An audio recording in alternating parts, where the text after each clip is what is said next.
Hi there, today we're going to be making a simple chicken burrito bowl recipe. It's got a few simple ingredients here, so we're going to go through and go through how to make that. So first we're going to add a little bit of oil to our pan that's already heated up. Approximately a tablespoon to 2 tablespoons. I'm just going to switch it around. Next we're going to add our chopped onions.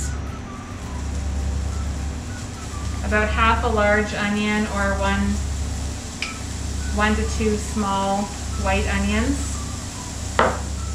We're just going to saute the onions a little bit. Next I'm going to add some chicken breasts. So this was 3 large chicken breasts cut up. We're just going to put that into the center of the pan.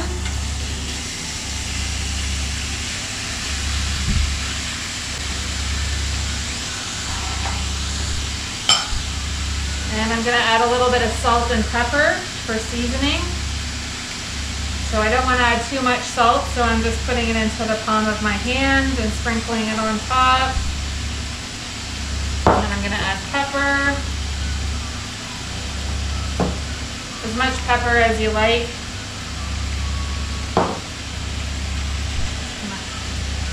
Give that a little stir.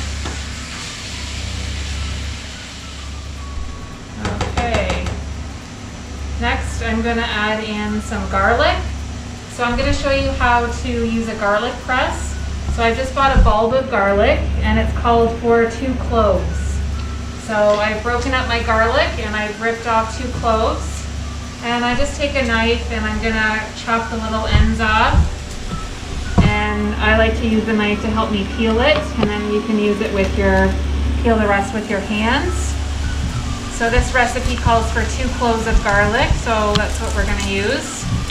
Feel free to use less or more if you like more. And then we're going to use a garlic press. So this is something I've had for probably 20 years and it's still in good shape. So if you want to invest in one, it would be something that you would have for a long time. So I've just put the garlic inside the garlic press, and then I'm going to push down on the handle here. And then the garlic all comes out like that, finely minced. And then I'm just going to use my knife to scrape off the garlic. Give it a quick stir here and let that chicken continue to cook. So we want to make sure the chicken is no longer pink and that the juices will run clear. So it's all fully cooked.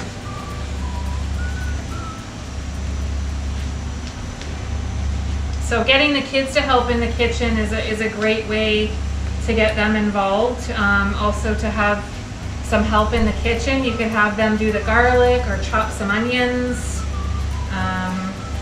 Just anything at all really to get them involved with cooking and away from their screens.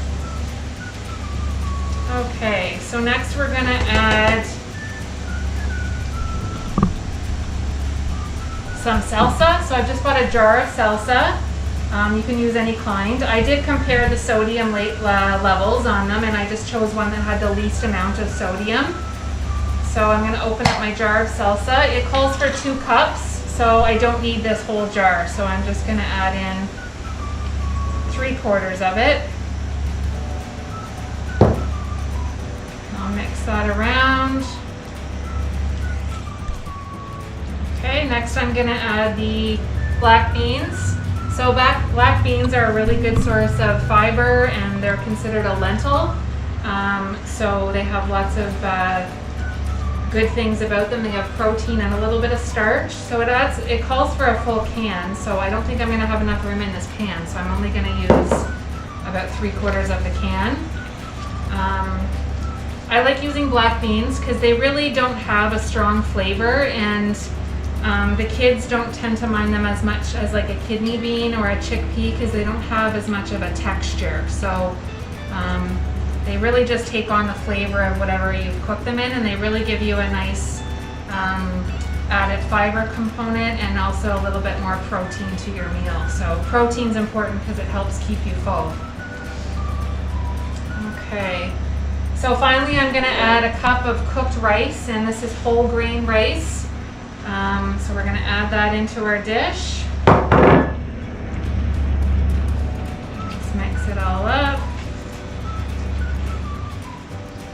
So once your chicken's cooked and you've fully mixed the dish all together, you could let it kind of cook for another 5 minutes or so. So once your meal is fully cooked, you're ready to plate. So as I said, you could use this as lunches for the week and meal prep, or if you're gonna have it for dinner, then you're ready to serve it. So I'm gonna use my plate, and I'm gonna put the chicken burrito bowl on kind of half the plate, because I've got my chicken for my protein, and I've got the beans, and then I've got some whole grain rice in there. And then to make the meal more complete, following Canada's food guide, I'm gonna add some fruit. So I've cut up some cantaloupe. I'm just gonna put it on there. Again, this is something that the kids could help do. And I'll put some veggies. These are all raw veggies. I find kids really like raw vegetables, sometimes more so than cooked. And they're simple to throw on the plate. So there we have a very well-balanced plate where we've got our protein and our whole grain rice on the half the plate, and then we have our veggies and fruit on the other half. One thing I wanted to also say that you could add to this would be some avocado. So I know not many people are used to that. So what I've done is I'm just going to show you how you would choose an avocado. So you want to pick one that's soft, and I'm just going to open it up like this. And I'm going to cut around, there's probably a better way to do this, but I'm just going to show you what I do at home. So I just peel some of the peel off. And so this is going to be quite soft. So I'm going to take my knife and just make little slits in the avocado, and there is a pit in there in the center. So I'm just going to take a piece off with my knife, and I might put that on the side of the plate to add a little bit more flavor. If you like avocado, it's a great healthy fat choice, which helps keep us full as well. So that's just something extra there that you might like to add on the side. This recipe will be posted on this presentation at the end of the slideshow, as well as all the ingredients. Thank you.